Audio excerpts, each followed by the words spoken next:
All right. We have yet to see our next guest speaker, but we always plan backups, so here we go. So Cady Geer, who, if you haven't had her yet, she does a lot of the electronics classes here, mechatronics, some of the exploring computer science and engineering classes. And she's here to talk about the variety of different careers that have led her to this place. Hi guys. Sorry you get stuck with the backup. So my name is Cady Geer. I know a lot of you, but not all of you. Here's the stuff that I've taught at Sunset, or I'm teaching right now. It's kind of a long list. I feel a little bit bad for the teachers that have like 2 things on that list, because like this year, I think I have 7 classes that I'm teaching, and there's some teachers that teach 2. I gotta feel a little bad for them. They've got to do the same thing like over and over all day. How would you feel if you had to go to English class 4 times? Like, I couldn't handle that. Okay, but one of the things, the first part is I hear you've had a lot of jobs. I have had a lot of jobs, and here's the list that I managed to come up with when I was brainstorming and writing this presentation. I'm sure I forgot some, but there's a lot of them up there. But they kind of run a really wide range. But this is Tech Talks, right? So I'm gonna take away all of the ones that are not tech related, which actually didn't get rid of that many. Mostly got rid of things like waitressing and smoothie making. Very good smoothie maker for a while. Ice cream scooper. Okay, so we still have a whole lot up there. I worked at Apple. I ran a Y2K team. Does anybody know what Y2K is? Like 2 hands. Oh, okay. Anyway, I was a database designer. I was a web developer. I was a database administrator, network consultant. Teacher's on the list now, right? Because I'm a tech teacher, so it makes it on the list. Okay, but how many of these do you think I had a 4-year tech degree for? Anybody got a guess? I have a couple of degrees. I have a associate's degree in liberal arts and computer science. It's an interesting combination. I have a bachelor's degree in mathematics, and then I have a master's degree in education. Right, there we go, that's why I'm here. So which of these do you think I needed any of those degrees for? Surely I didn't waste all that money for nothing. I must have needed it for at least one job on that list. Yeah.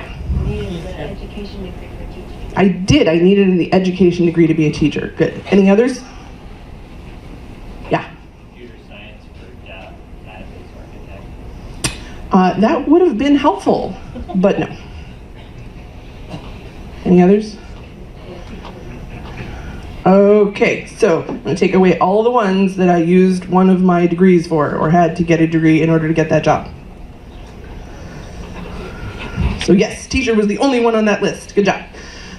So I had all of these tech jobs, almost all of which paid better than teaching, let's be honest, before I got any of the degrees. Kind of a backwards way to think about it, I know. So I'll come back to that, but how do you choose a job? Who knows what they want to be when they grow up? I still don't. Anybody else? A couple? How did you decide what you wanted to be when you grew up? Shrug. Yeah? I chose what was interesting for me. Something that was interesting for you. Okay, so do what you love. You looked at that one. Okay. How about what you're good at? Anybody in here think maybe they're good at technology? Maybe programming? Computer science? Gosh, I hope so, right? How about what pays well? It's okay. Eventually you're gonna want to like pay your bills on time, right? Eventually you do want to actually have a job that will pay you well enough to keep living where you want to live. So that whole intersection spot, right? If you can find something that pays and you're good at it and you love, that's your win condition. And so a lot of these, I'm gonna go back up. A lot of these maybe hit one or two of those categories, but not all three, for me at least. Okay, we'll just pick one. Hazardous chemical cataloging. I was actually pretty good at it. It was not fun. It did pay pretty well, and I got to wear one of the crazy hazmat suits when I was like cataloging the chemical shed with the radioactive material, which is kind of cool. Got some nice pictures from that. But it was not exactly a passionate, like, yeah, get up this morning and go catalog some chemicals. And that didn't work that way. One of my other current jobs is I actually own a doll and toy company, which doesn't pay well at all, but I love it, and it's really fun, and I'm pretty good at it, but it's more of a hobby that is self-sustaining, right? So I make just enough to pay to keep doing it in my free time, but I would not leave teaching to go be a doll maker, because then I would lose my house and my car. Right?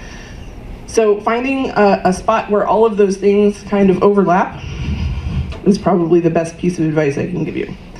Now that what pays well, that is going to be a different equation for everybody. If what you love doing and are very good at pays just enough to live, maybe that's totally fine. Maybe you're okay being slightly unhappy at work in order to bring home lots and lots of money, right? Those balancing points are going to be a little different for everybody. Okay, so when I was a kid, I thought I was going to be an architect. I thought buildings were cool. I was very good at CAD. It was still AutoCAD then, right? Isn't that crazy how long AutoCAD has been around? It was still AutoCAD when I was like this big and wanted to be an architect. I was wrong. I was not very good at this. I really liked the CAD part.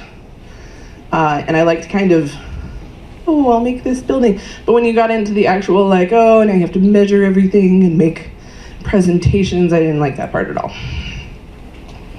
And then I thought maybe I'll be a social worker, because I like helping people. And so I took a whole bunch of like sociology classes, and oh, that was really cool. And then I went on a couple of like industry visits, where you go spend like a whole week with a full-time social worker to see what their life is like. I got out of those classes. I could not handle it. It was a little too much for me. Too much reality all at once. I need a little bit of a break, a little bit of fun in and among all of the real world stuff. Oh, and then I thought, well, society is not for me. The jobs that I thought I wanted weren't working out. I think I will literally just go be a hermit in the woods. That was the next plan. I'm very good at camping. I love to fish. I can make a shelter, right? Okay, I was a good scout. Yeah, I'm just gonna go live in the woods. Not gonna make any money. Just gonna go live off the land. And that seemed like a really good idea for several months. And then like winter came, got really cold. And I realized I actually do like talking to other people, and really, I really like my tech toys. I missed video games, and computers, and robots, and soldering, and programming, and the internet, and all of the things that you need Wi-Fi for, and trees don't have Wi-Fi. And so I had to come back to reality, or at least a little closer. Okay, and I came back to another version of this. So what I discovered when I was going to school is that there were a lot of things I loved doing, and there were some things I was good at, and there were some things that I could get paid for, but I discovered this circle was really important to me too. This whole what the world needs business, when I was just doing things that were interesting and paying the bills, I didn't really feel good. That's kind of why I thought I was going to be a social worker for a while and make the world a better place. And so it took a lot of trying out a lot of different fields for me to discover that I really like teaching. And that one for me is like the intersection of all of them. is I really love doing it. I don't totally suck at it. They will actually pay me to do this every day. I get to play with Legos at work, guys. Like, that's the dream, right? And in fact, the world does need some teachers.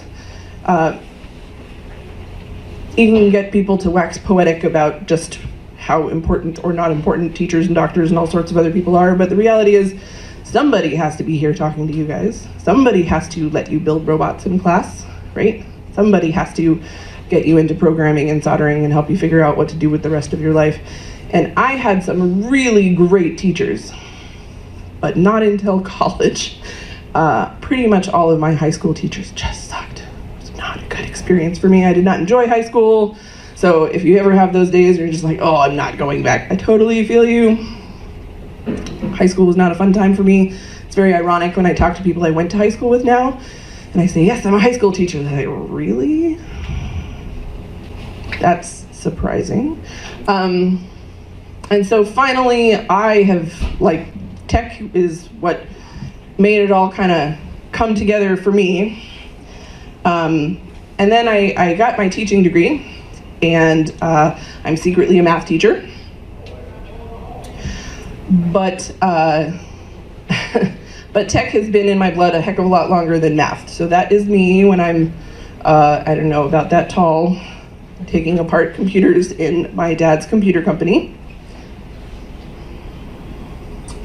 But math is what I had my degree in, and so that's the type of teacher they said I was. So you're a math teacher. You're going to go teach people how to add things, and then I am going to convincingly stand up front and say, yes, this will be useful to you later in life. And that didn't always come out genuinely from me. And so it turned out that I was not a great math teacher. I was much better teaching people how to solder and letting them build robots and teaching them the skills that I've actually been using my whole life. So now if you go back, we'll go back to the list. Ooh. Okay, so in these ones, yes, I had to make change, right? Yes, I had to converse well with others, but the vast majority of these were all about tech experience for me. And it wasn't a particular kind of tech experience, and it wasn't something that I had to get a degree in and study for 4 years before I could start applying. Most of these I did with my high school diploma, and that was it.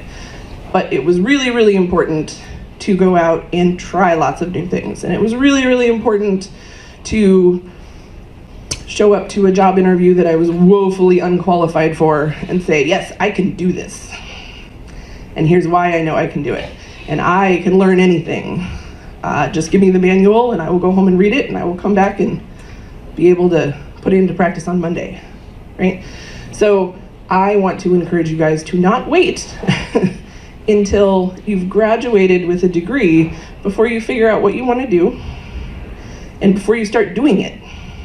There is no reason to sit by and wait patiently to receive your high school diploma or your college diploma or your postdoc degree or whatever degree you're working on to start doing something, right? That's a very backwards way to go about it. I don't think I had, let's see, do I have anything else on this list? Oh yeah, well, that's just a, teaching is hard quote.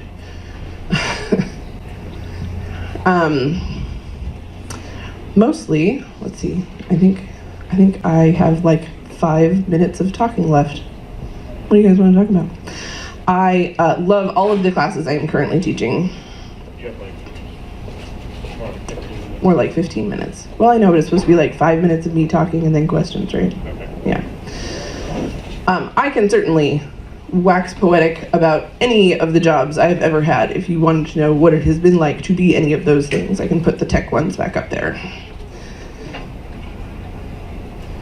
But my take-home piece of advice for you is to not wait patiently for a degree to figure out what it is you want.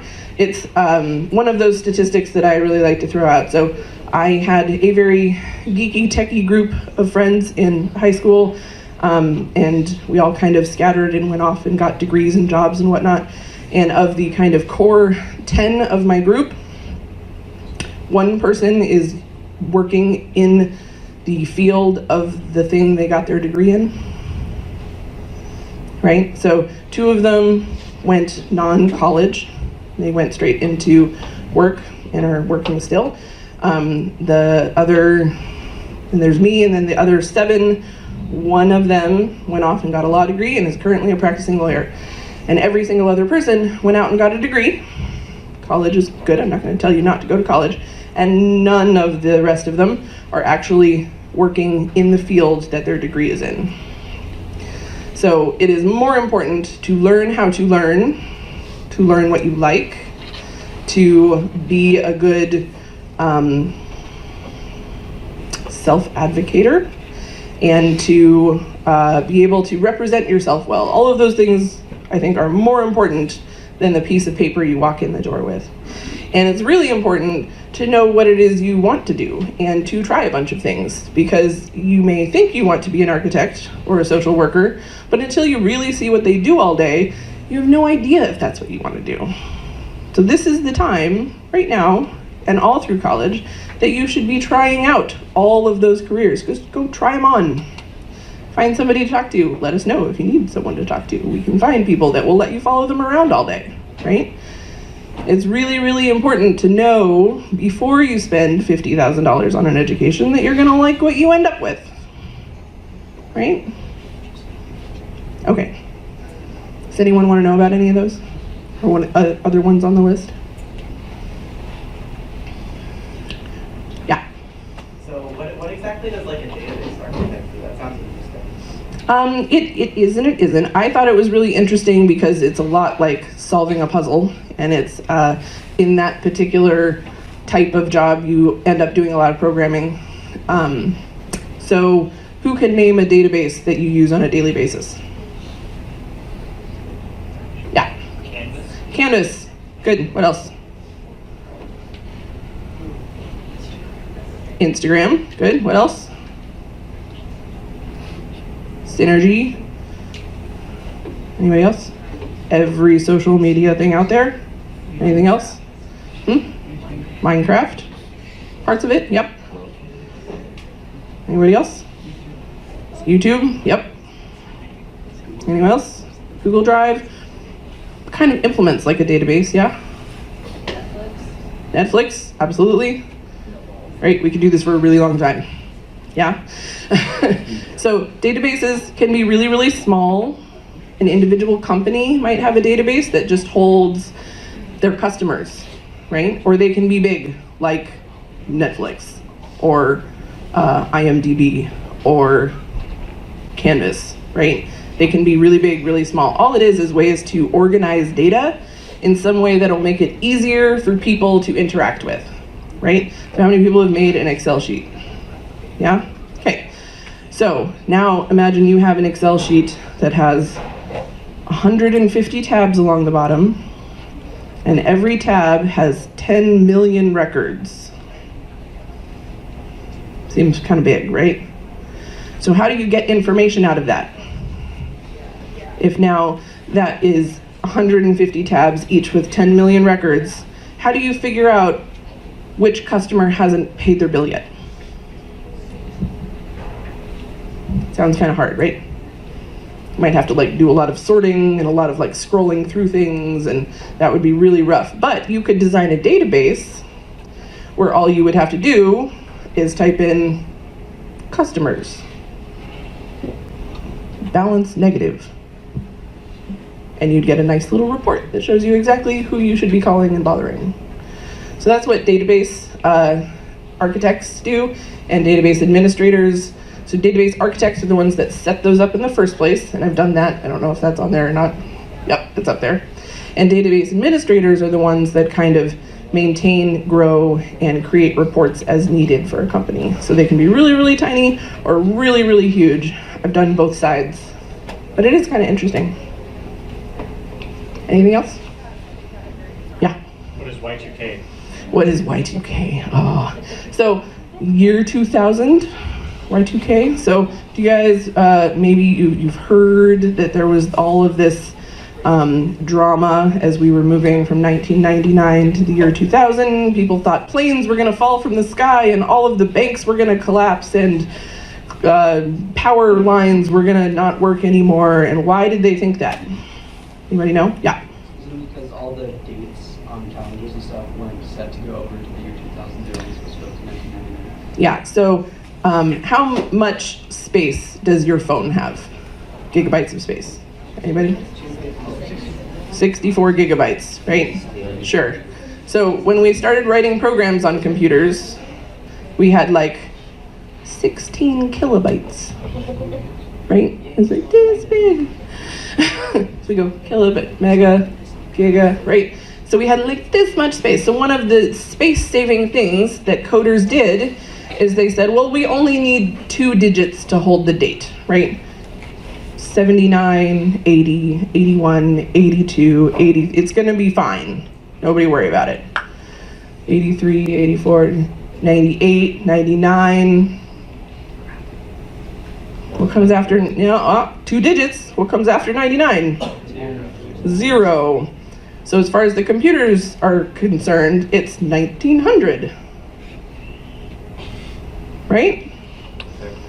Yeah, so that's a problem.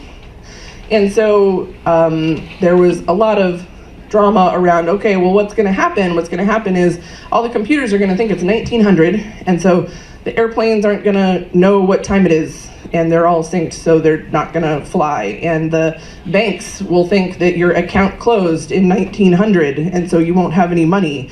And the power lines, all of their clocks will not work anymore. It's going to crash all the computers, and nobody will have electricity. It's the end of the world. In reality, none of that happened. But part of why it didn't happen is that teams like the one I was on went out and patched every computer. There's a lot of computers in the world, like a lot. And this was more important some places than others. I happened to be on a Y2K team that went around and updated the computers in hospitals, because you really want those to work, right? You don't want your computer to crash mid-operation. You don't want your computer to lose all patient records. You don't want life support systems to suddenly not know if they should be running right now and turn off, right? Big problem.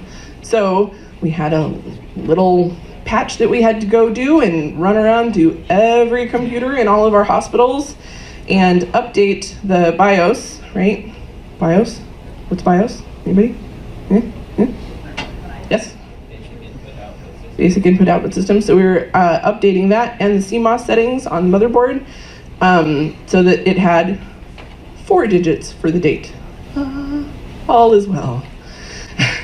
So it seems like a really, really tiny thing that we had to change. We had to go from 2 spots for the date to 4 spots for the date. But without it, they did a lot of testing. And some things were fine and kind of muddled through, and some life support systems turned off because they didn't know they should be running. Right? So we had to run around and patch every computer on every different operating system with every different type of motherboard and every different type of processor until it would all work again. That's Y2K. Yeah. Question? No?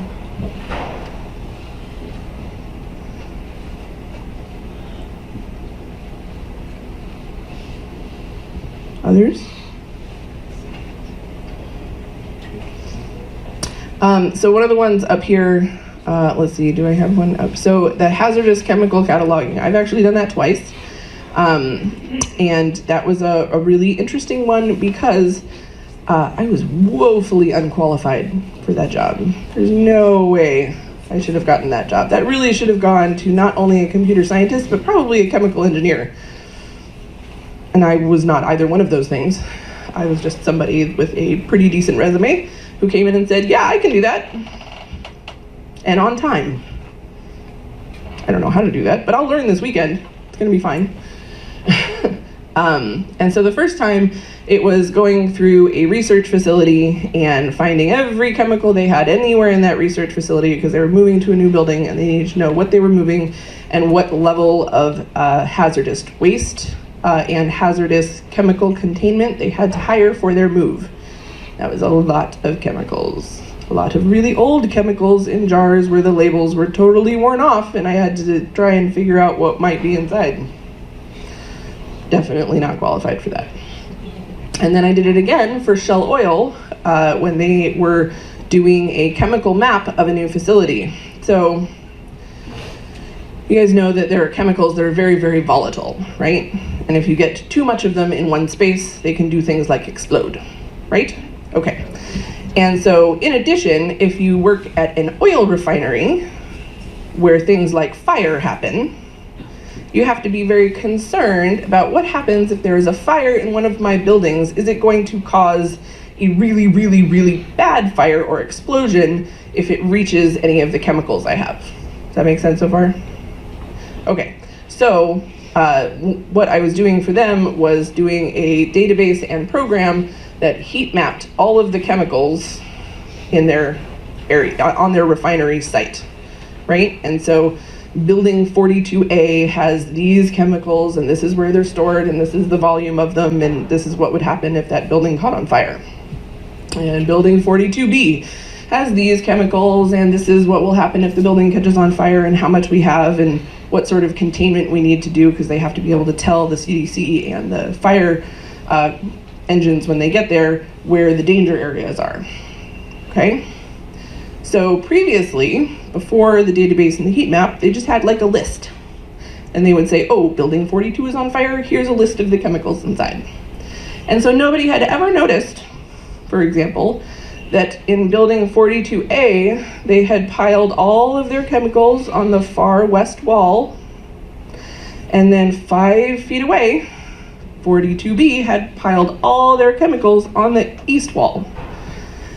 And so really, there was only like 5 feet in between, and should either building catch on fire, it would have been really, really terrible. There would have been a massive explosion, lots of casualties.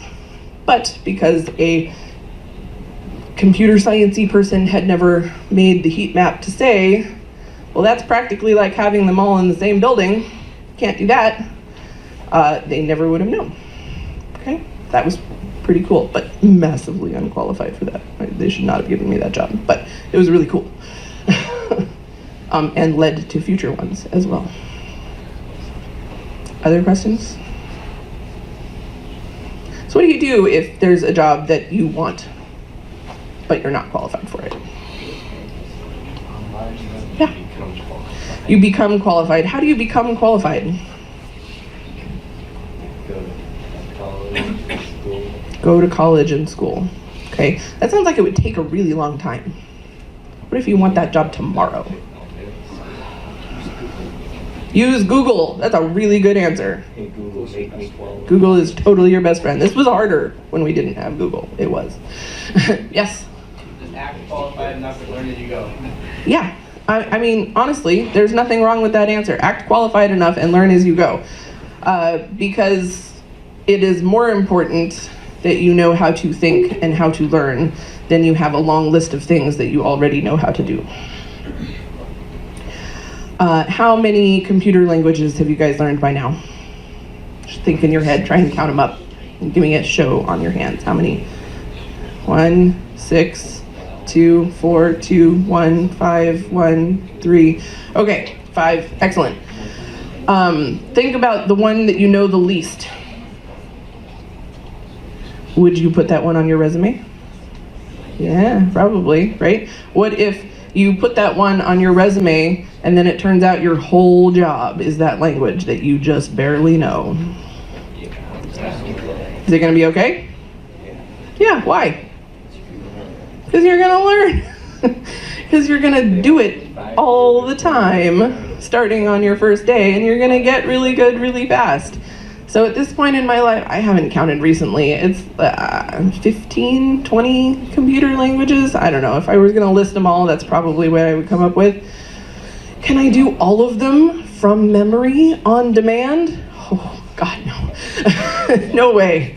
I think we're teaching 8, 10 on campus right now, right? Different computer languages.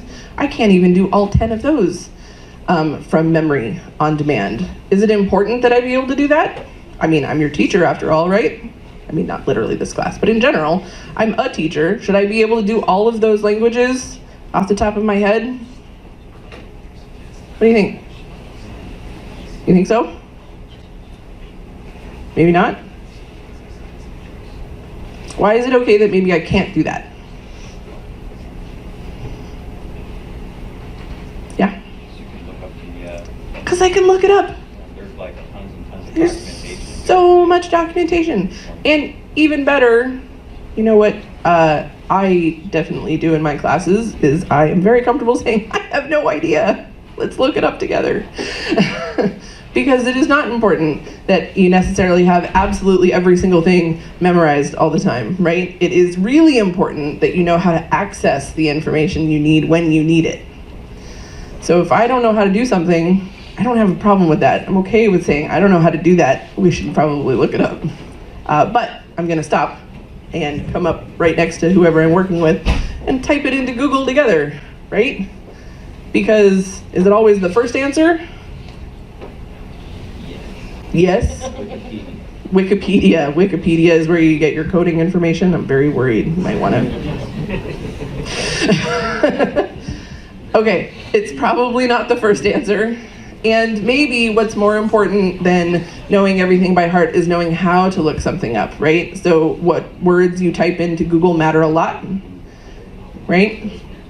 Knowing how to find what you're looking for matters a lot. I think that's a more important skill that I'm teaching you than the actual coding part, right? Not that I want to minimize coding. It's very good. It's a good skill to have. You should all learn it. Do your homework.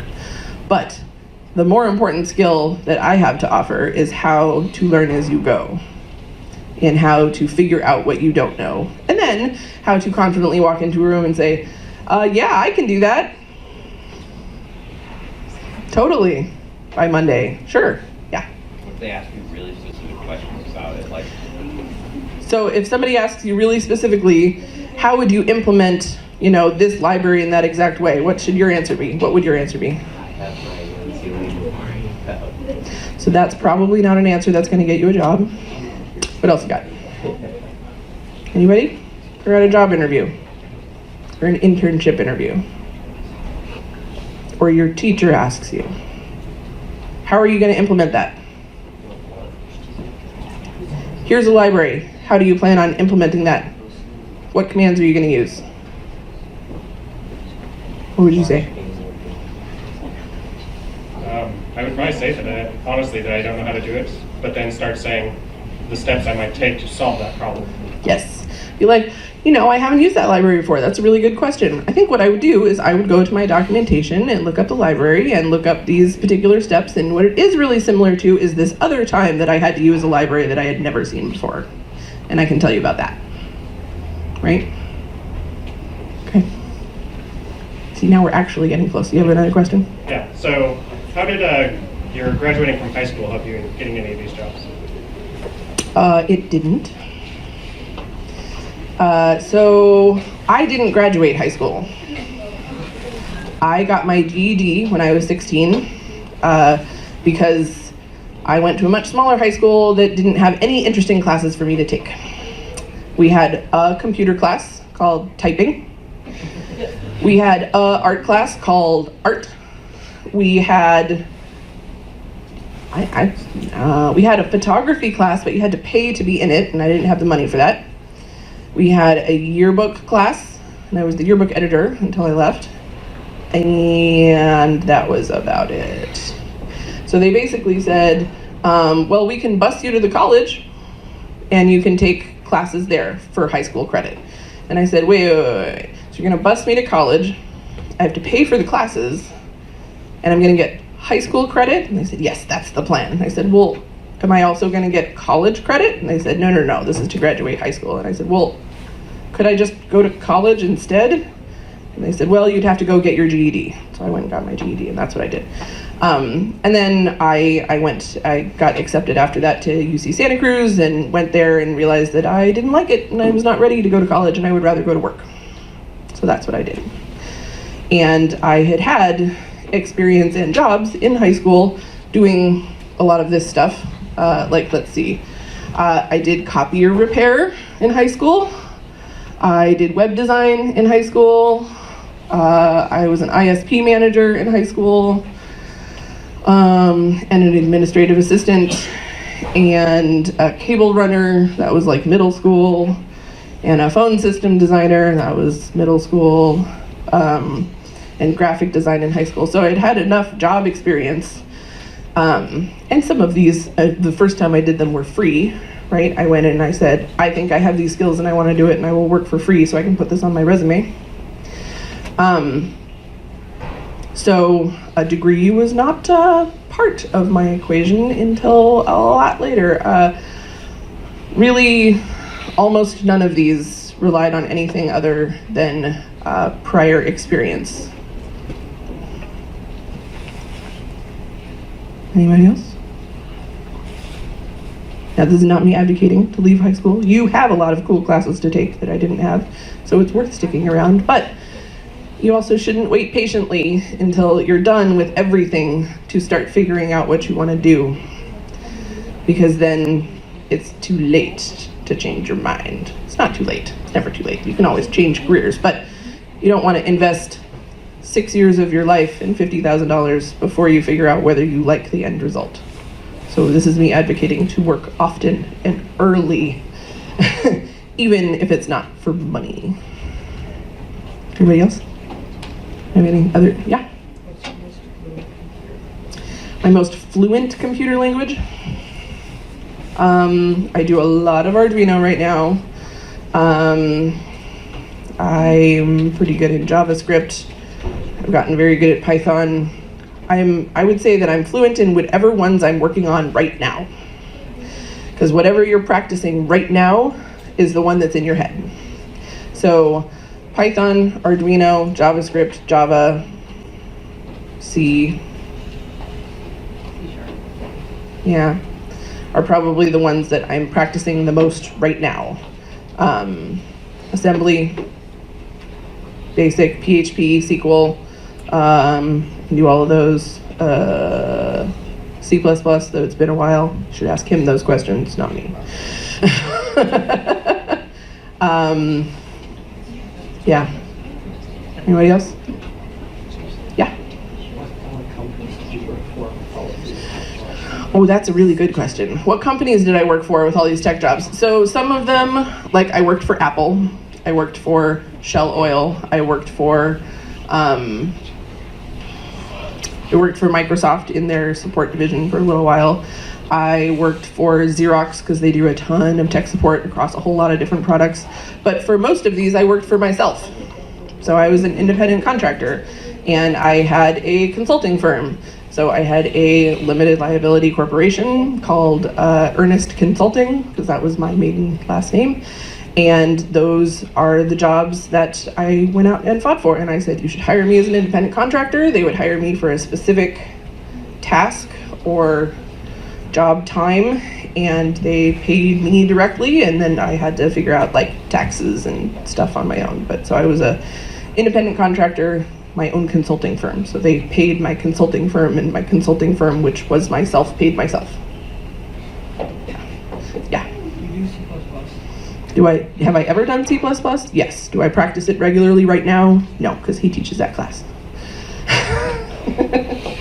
Anybody else? Some of those companies were a lot better to work for than others. Working for Apple is intense.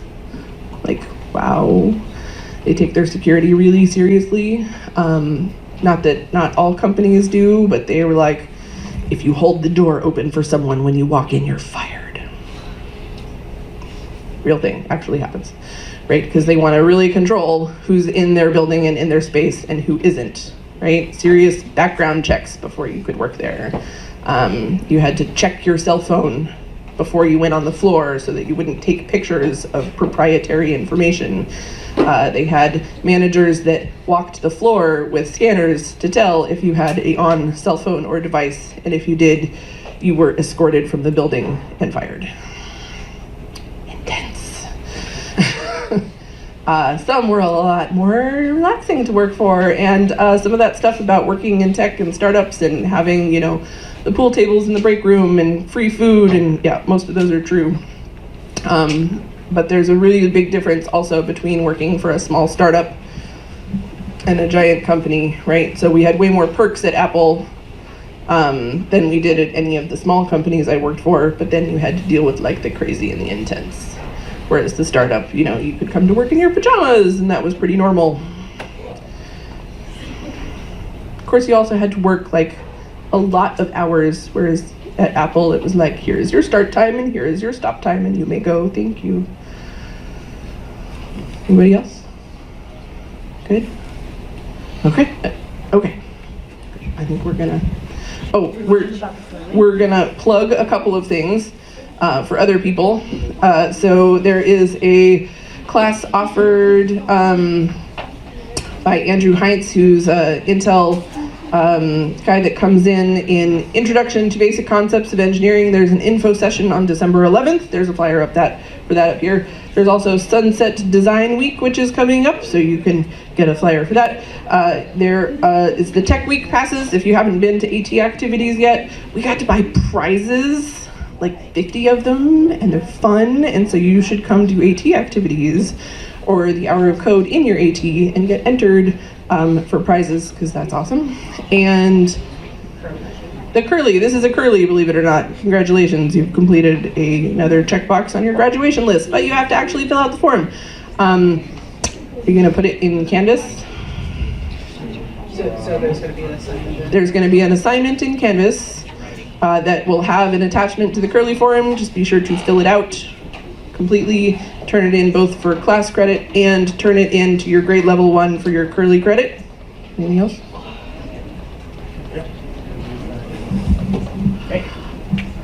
All right, so remember, I will have we'll have the assignment in your class for the Curly by a couple periods from now. So by the end of class, end of school, we'll have the Curly up. Again, you need to turn it into your class first, so you get credit with your individual teacher. And then if you want it for your graduation, please turn it into your grade level Curly assignment, okay? So get that in. If you are attending multiple ones, talk to your individual teacher as to how to deal with that part, okay?